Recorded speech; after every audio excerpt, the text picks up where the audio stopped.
Hello everyone, नमस्ते। My name is Bhavyadeep Patidar. आप सभी का स्वागत करता हूं नेविगेट इंस्टीट्यूट पर। दोस्तों, हम लोग अपना मध्य प्रदेश पॉलिटी पढ़ रहे हैं और यहाँ पर हम लोगों ने पंचायती राज सिस्टम स्टार्ट किया है लास्ट लेक्चर में, जिसको हम यहाँ पर कंटिन्यू करने वाले हैं। पंचायती राज सिस्टम में आपने ये देखा था कि कैसे आपके भारत में जो है यहाँ पर पंचायतों का जो इनिशिएशन, या ये कहें कि हम लोग भारत में पंचायतों की व्यवस्था क्यों की गई, राइट।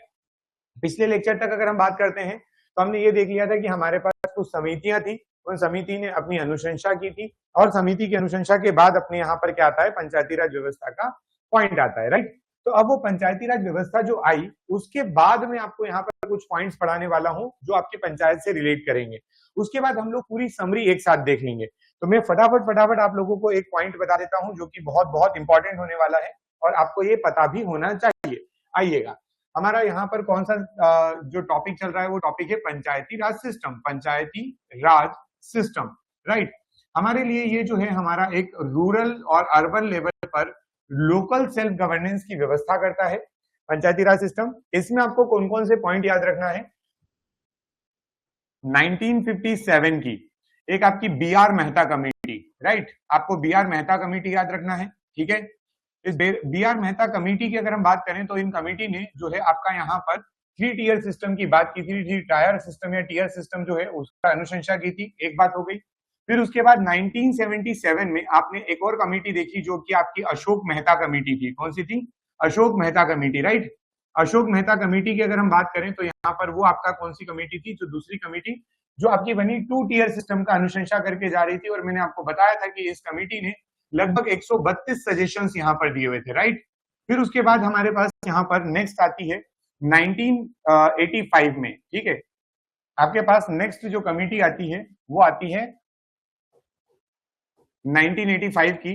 1985 की जो कमेटी है ये आपकी जीवी के राव कमेटी थी। जीवी के राव कमेटी, इस कमेटी का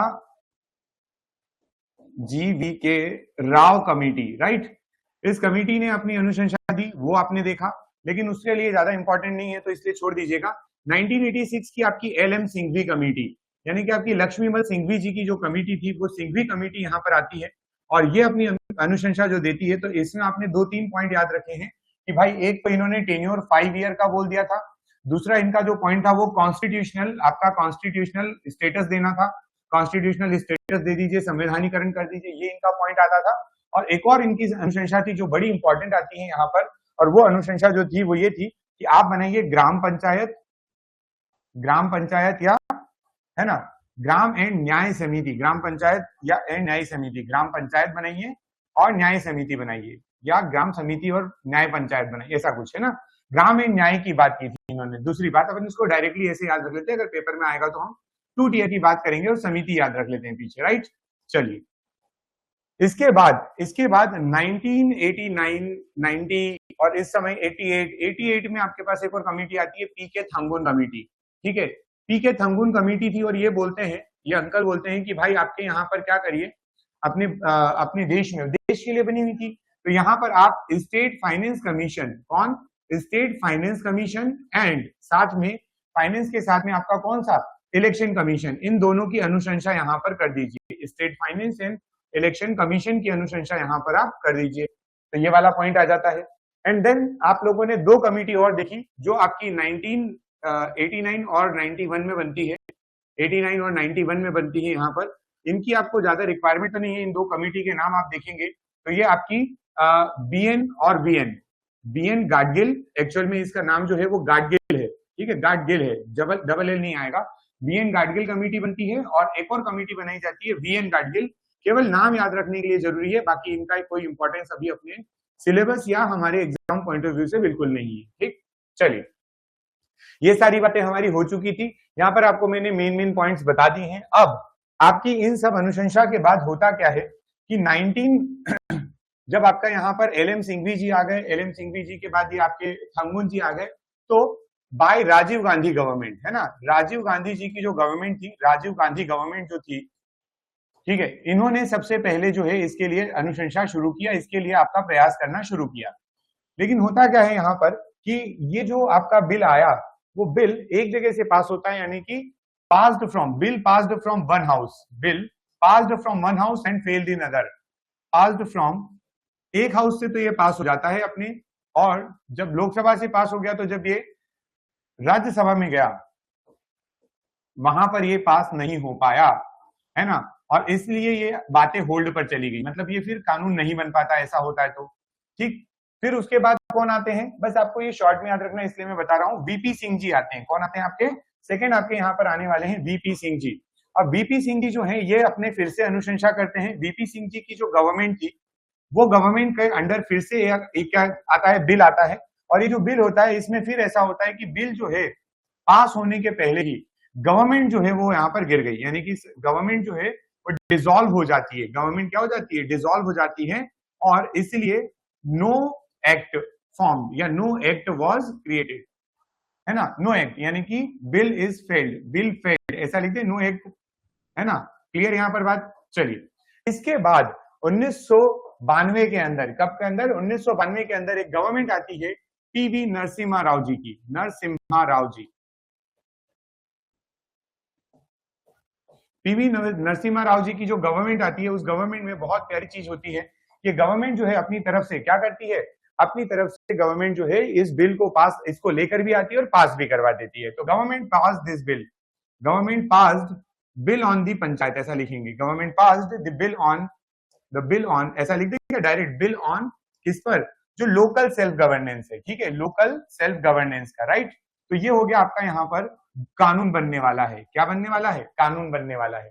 तो यहाँ पर स्थानीय स्वशासन पर ये बिल पास होता है, स्थानीय स्वशासन हेतु कब हुआ भाई, आपने कहा सर ये तो 1992 में हुआ था, यानी 1992 का है, स्थानीय स्वशासन हेतु अधिनियम बनाया, राइट, और इसके फिर राष्ट्रपति इस पर साइन करेंगे और उसको हम देखेंगे अधिनियम बनने के बाद, बनाया, अधिनियम बनाया, राइट। अब हुआ क्या, जब ये अधिनियम बना तो इसमें दो चीजें आई, सभी लोग समझेंगे दो चीजें आती है यहाँ पर। लोकल सेल्फ गवर्नेंस जो आती है उसमें आपका संविधान के अंदर दो आर्टिकल, दो संविधान संशोधन किए गए, 73rd कॉन्स्टिट्यूशनल अमेंडमेंट एक्ट, और ये 73rd कॉन्स्टिट्यूशनल अमेंडमेंट एक्ट 1992 का है, और एक आता है आपका 74th नंबर का, 74th नंबर का कॉन्स्टिट्यूशनल अमेंडमेंट एक्ट, और ये आता है आपका कब, तो ये भी आपका आता है सेम ईयर में, और ये सब साथ में पास हो रहे थे, राइट, 1992। इनके थ्रू हुआ क्या, इनको बनाया और इसके बाद क्या किया गया, तो सर इनको जब पास किया तो हमने अपने कॉन्स्टिट्यूशन में, हमने अपने संविधान के अंदर यहाँ पर पार्ट नंबर 9 ऐड किया, part number 9 added, part 9 added, ऐसा याद रखेंगे, पार्ट नंबर 9 ऐड किया गया, जोड़ा हमने संविधान में, और साथ में यहाँ पर अगर देखेंगे तो आप यहाँ से याद रखना 74th कॉन्स्टिट्यूशन अमेंडमेंट के थ्रू हमने क्या किया था, वो पार्ट नंबर 9A ऐड किया था, क्या ऐड किया था, पार्ट 9A ऐड किया, राइट। इसके बाद यहाँ पर अगला पॉइंट ये आता है कि सर कितने आर्टिकल्स वगैरह आए, वो सारी चीजें आपको याद रखना पड़ेगी क्योंकि वो डायरेक्ट आपके पेपर में क्वेश्चन पूछा जा सकता है। इनके अंदर हम बात करें तो यहाँ पर आपके 16 आर्टिकल्स आते हैं, कितने आते हैं, 16 आर्टिकल्स आते हैं, और 16 आर्टिकल्स यानी कि जो ये आपके अनुच्छेद थे 16, ये कहां से कहां तक थे तो उनके बारे में भी थोड़ी सी बात याद रखना। ये आपके 243 से लगाकर 243 तक आते हैं, 243 से लगाकर 243 तक आते हैं, ये आपके 16 अनुच्छेद हो जाते हैं, राइट। और जब हम बात करते हैं पार्ट नंबर 9A की, जो कि हमारी म्युनिसिपैलिटी के बारे में बात करता है, तो यहाँ पर टोटल आपके 18 आर्टिकल्स आते हैं, कितने आर्टिकल आते हैं, 18 आर्टिकल्स आते हैं, और ये 18 आर्टिकल्स हैं CLES, ठीक है। ये अनुच्छेद जो आपके आते हैं ये कहां से कहां, इसके आगे चालू होंगे, यानी कि आपने O तक कंप्लीट कर दिया है, तो अब आपका 243 O के बाद आ जाएगा P, और यहां से लगाकर 243 ZG तक जाएगा, ये कहां तक जाएगा, ZG तक, ठीक। तो आपको ये पॉइंट सीधे सीधे याद रखना पड़ेंगे, हमारे संविधान के अंदर ये पॉइंट बाद में ऐड हुए हैं, यानी कि ये मूल संविधान में नहीं लिखे थे, ये मूल संविधान में नहीं लिखा गया था, इसको हमने बाद में लाया है, और बाद में लाने का ईयर और बाद में लाने की सारी चीजें आपके सामने यहाँ पर लिखी गई है, राइट, ओके। अब सर इसके अलावा भी कुछ याद रखना पड़ेगा, बिल्कुल, इसके अलावा आपको क्या क्या पॉइंट याद रखना है, तो मैं टिपिकली आपको यहाँ पर 73rd कॉन्स्टिट्यूशनल अमेंडमेंट के बारे में बात करता हूँ, 73rd संविधान संशोधन, ठीक है। जिस साल इसका बिल आया, जिस साल ये बिल आया और हमारी यहाँ पर विधानसभा, लोकसभा और राज्यसभा ने इसको पास किया, तो वो 1992 था, क्या था वो, 1992। तो 1992 का साल बहुत इंपॉर्टेंट माना जाता है यहाँ पर, 1992 में ये पास होते हैं। तो 73वां संविधान संशोधन जो आया आपका, वो क्या लेकर आता है, तो पॉइंट याद रखेंगे, पहला पॉइंट आप लोगों के लिए है, सर इससे गांव में पंचायत की व्यवस्था की गई थी, गांव से ऊपर ब्लॉक लेवल पर आपके और जो है आपकी कौन सी व्यवस्था की गई थी, तो वहां पर जनपद पंचायत की व्यवस्था की गई। फिर आप बोलोगे सर उससे ऊपर और, तो जिला पंचायत की व्यवस्था की गई, और इस प्रकार से 3 टियर सिस्टम को दिया गया था। तो सबसे पहले 73rd कॉन्स्टिट्यूशन अमेंडमेंट एक्ट यानी कि अधिनियम के बारे में बात करें तो ये किसके बारे में है, तो आप कहेंगे ये पंचायत के बारे में है। किसके बारे में है ये? पंचायत के बारे में। अलग अलग लेवल की है, वो पूरा अलग पॉइंट जाएगा आपका फॉर पंचायत, अबाउट पंचायत, है ना, पंचायत के बारे में उपबंध किया गया था यहां से।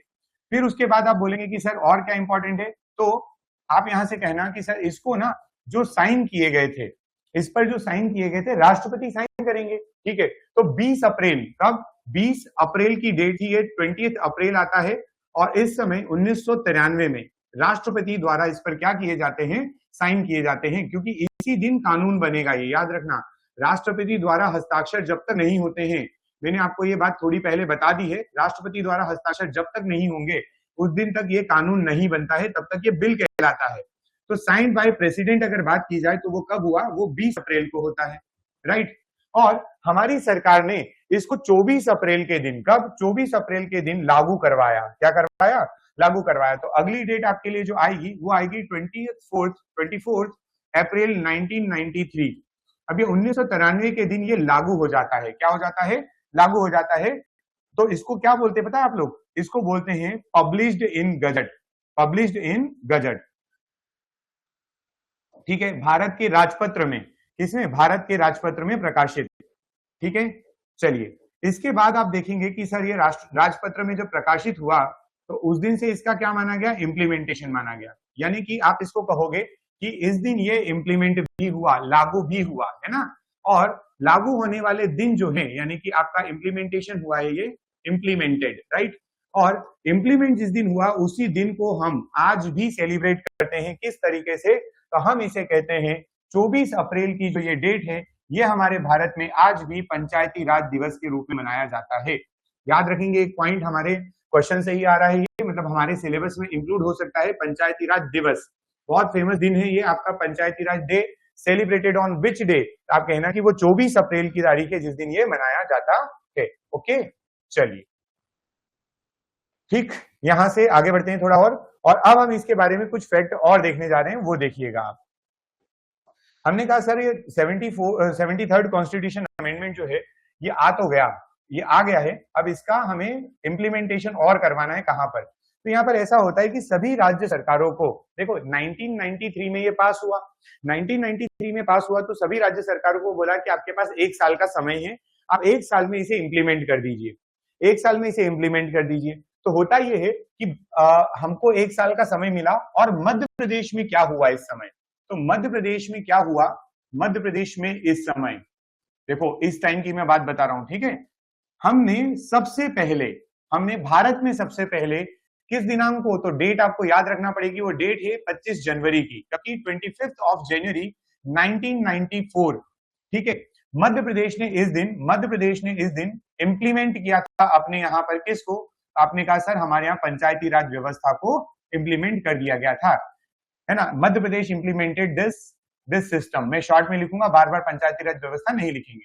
हालांकि इसको PRS लिखाया जाता है। क्या लिखाया जाता है? पंचायती राज सिस्टम, PRS। ओके, तो आपको 25 जनवरी की डेट पता चल चुकी है। 25 जनवरी जो है, अगेन ये एक चीज के लिए महत्वपूर्ण है, ये हमारा नेशनल वोटर्स डे है। ये हमारा क्या है?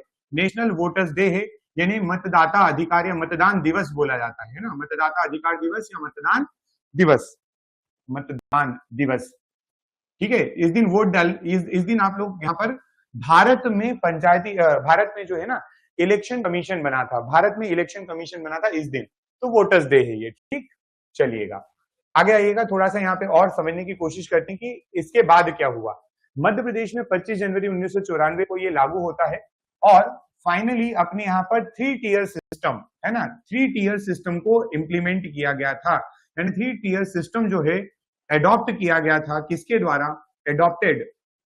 Adopted by Madhya Pradesh, adopted by Madhya Pradesh. अब मध्य प्रदेश ने इसको एडॉप्ट किया, यानी कि मध्य प्रदेश में त्रिस्तरीय व्यवस्था आई। मध्य प्रदेश में क्या आई? त्रिस्तरीय व्यवस्था आती है। और ये त्रिस्तरीय व्यवस्था जो थी, ये व्यवस्था आप लोगों के लिए 3 स्तर पर जो की गई थी, उसका नाम हम आगे चल के पढ़ेंगे, अभी नहीं, ठीक है, वो 3 टियर सिस्टम को हम आगे चल के और डिटेल करेंगे, तब आपको अच्छे से बताया जाएगा वहां पे, ठीक है, कि ग्राम पंचायत है, जनपद पंचायत है, जिला पंचायत है, क्या चीजें हैं वो सब अलग से पढ़ेंगे। अब ये बस आप याद रखेंगे मध्य प्रदेश में ऐसा हुआ था।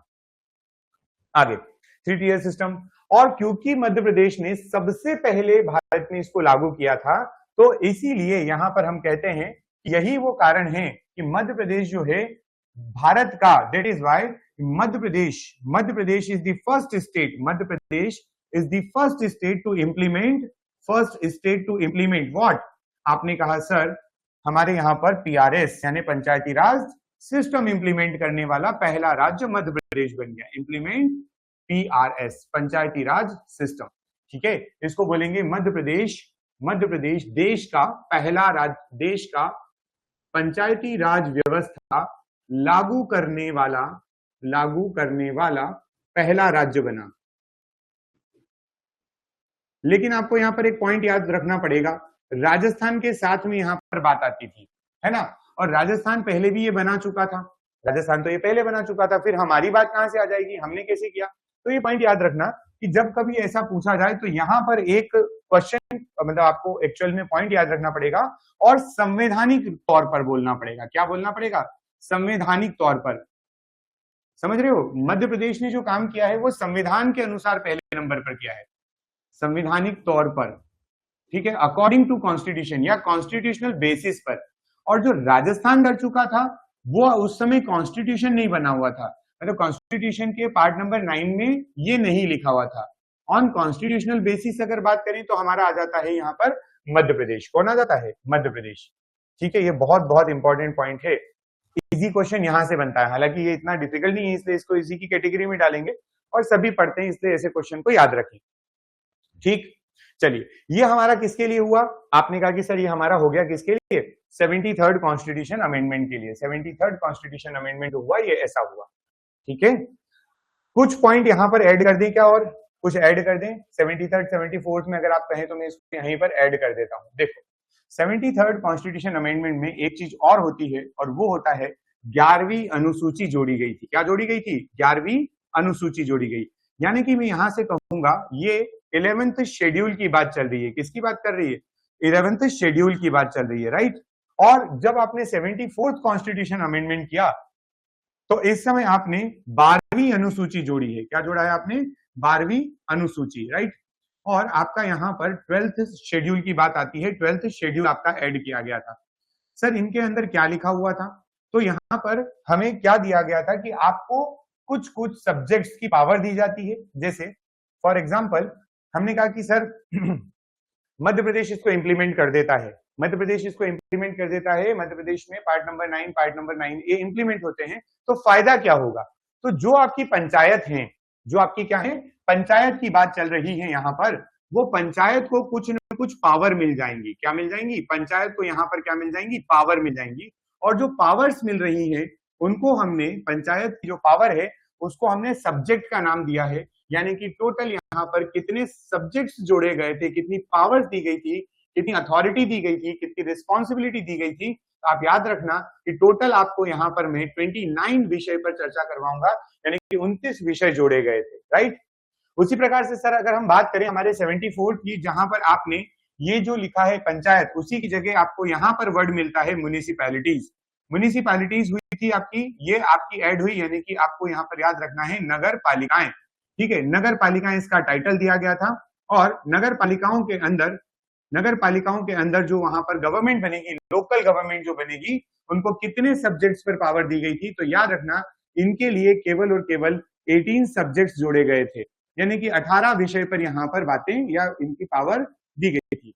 कोई क्वेश्चन पूछ ले आपसे यहाँ से कि बताइए क्या हमारे यहाँ पर पंचायतों को, यानी कि राज्य में जो ग्राम स्तर पर जो पंचायत बनती है उनको पावर ज्यादा मिली हुई है, और जो अर्बन एरियाज में हमें जो यहाँ पर पंचायत या हमारी नगर निगम नगर पालिका उनको पावर कम मिली है? तो ये बिल्कुल सही बात है, पंचायत जो ग्रामीण स्तर पर पंचायत है उनको पावर ज्यादा मिली हुई है, ठीक है। ग्रामीण स्तर पर जो पंचायत होती है उनकी पावर ज्यादा होती है एज कंपेयर टू योर जो शहर वाले क्षेत्रों में जो बनाई जाती है म्युनिसिपल कॉर्पोरेशन, म्युनिसिपैलिटीज, है ना, नगर निगम, इस तरीके की नगर निगम, नगर पालिकाएं, नगर परिषद, ठीक है, ये सब चीजों को पावर गांव के स्तर से थोड़ी कम दी गई है, ठीक है, ये दोनों यहाँ पर क्या लिखे गए हैं, ये दोनों आपके यहाँ पर सब्जेक्ट्स लिखे गए हैं, ये दोनों क्या है, सब्जेक्ट हैं।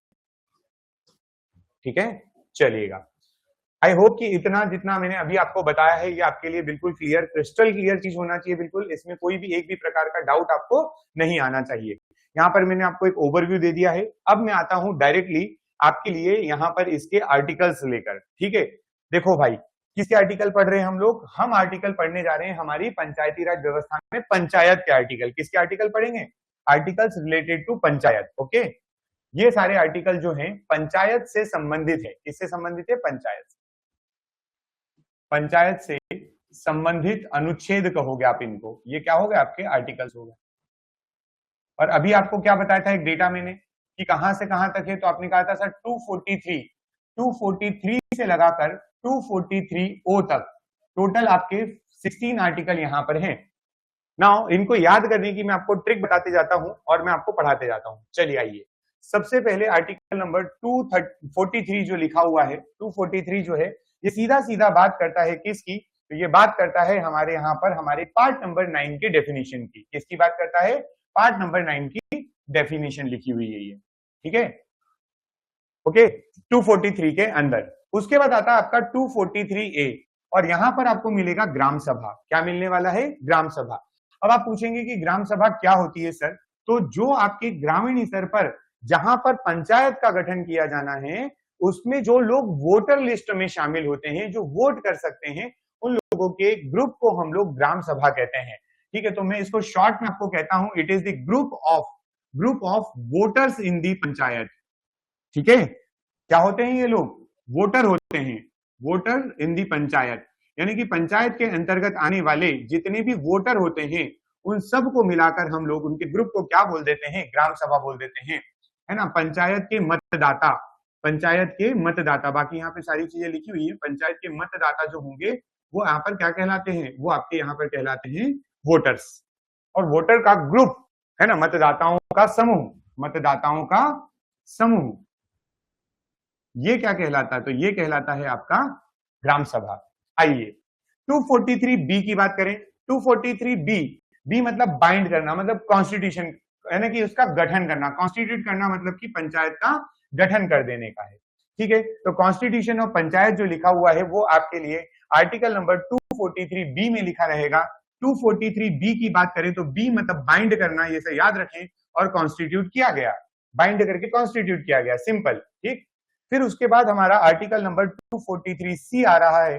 243C की अगर बात की जाए, 243C, अब कोई भी बच्चा अगर बोलेगा तो सी को क्या थोड़ा थोड़ा ऐसा कर सकते हैं, सी मतलब संरचना, सी मतलब संरचना, यानी कि कंपोजिशन की बात हो रही है सर, संरचना की बात हो रही है कि कितने मेंबर होंगे और कौन उनका अध्यक्ष और उपाध्यक्ष होगा, यानी कि यहाँ पर मेंबर्स एंड चीफ की बात की जा रही है। मतलब शॉर्ट में मैं मेंबर्स लिख देता हूं, सदस्यों के बारे में, है ना। संरचना जब भी होती है तो सदस्यों के बारे में बताया जाता है, टेन्योर के बारे में थोड़ी बहुत बातें होती हैं, वो सदस्यों के बारे में। नाउ नेक्स्ट आइएगा आगे, आप नेक्स्ट आपका लिखा हुआ है 243D।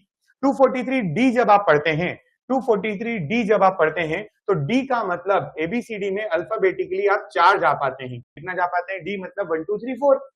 और यहां से ट्रिक बन रही है इसकी, ट्रिक ये बन रही है कि सर जब 243D की बात करेंगे तो D मींस 4, और 4 टाइप के हमारे यहाँ कैटेगरी बनाई गई है जिससे हम लोग रिजर्वेशन की बात करते हैं। किसकी बात करते हैं, रिजर्वेशन की बात करते हैं। समझ पाए आप, तो यहाँ पर आपके लिए जो ये D लिखा हुआ है, D का मतलब 4 याद रखेंगे, 4 मतलब आपका रिजर्वेशन।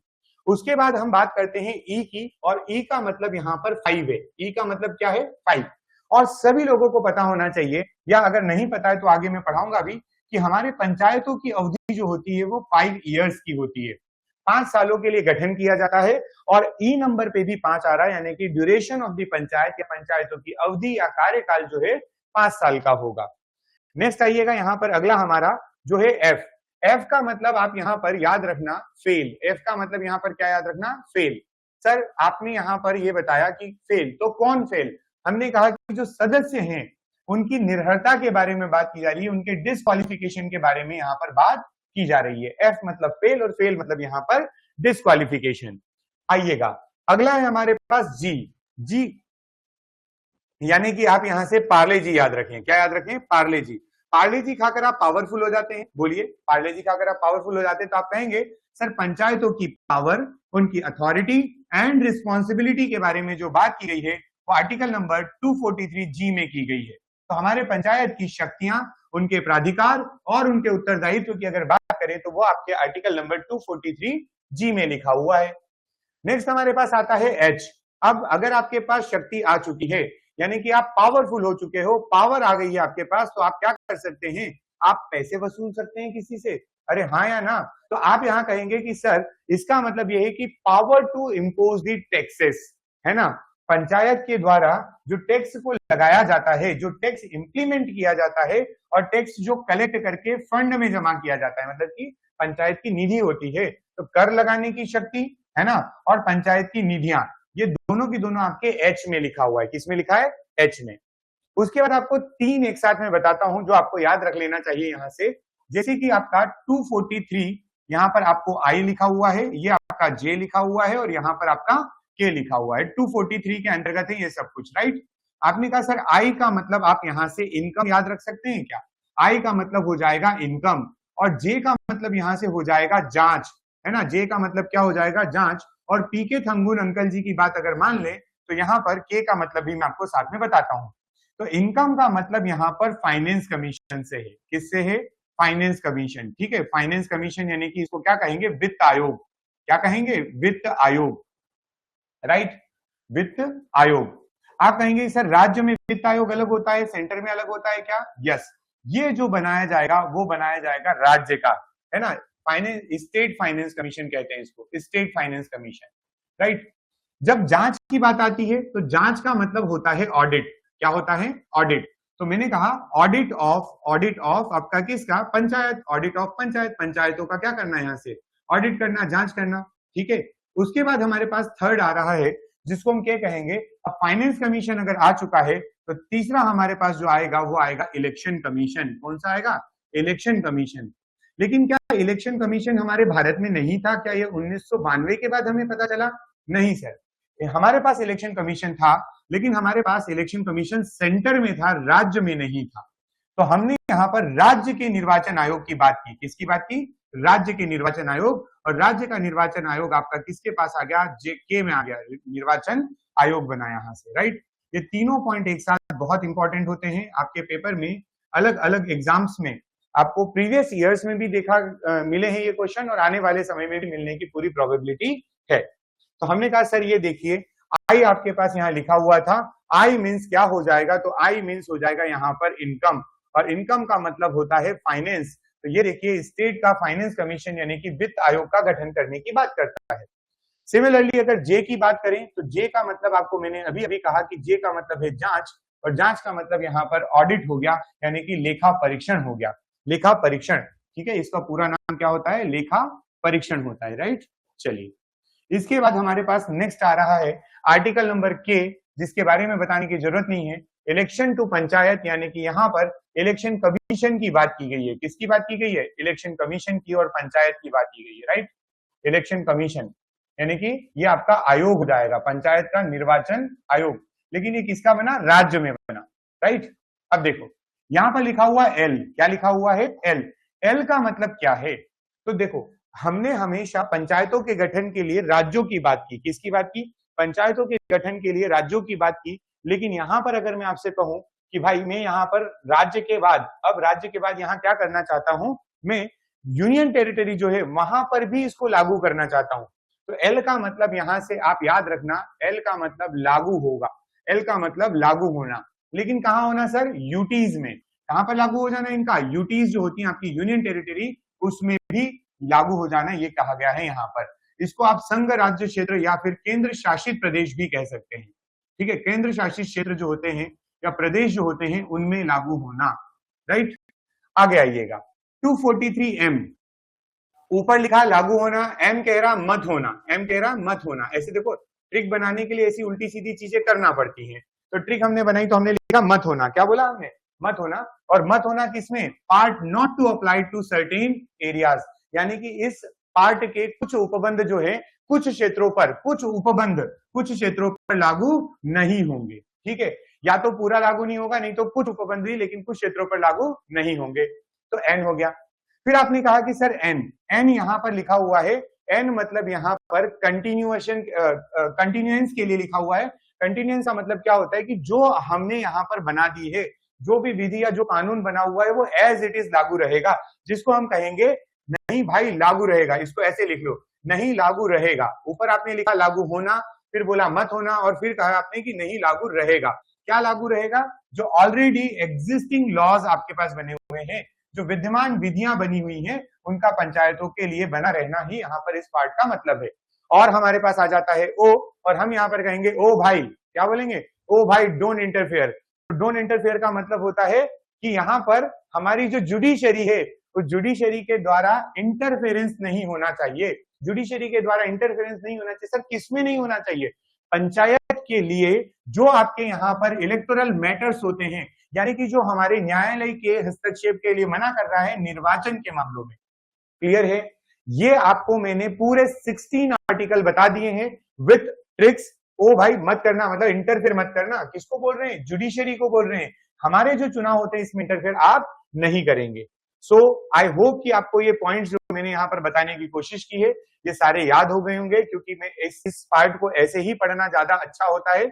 अगर आप लोग एक एक करके याद रखने जाएंगे तो याद नहीं रख पाएंगे। आप लोगों को यहाँ तक की क्लास देखना है। इसके बाद मैंने आपको आज पंचायती राज सिस्टम के अंदर किसको बता दिया है? मैंने यहाँ पर बता दिया है rural local self governance. Rural local self governance, right.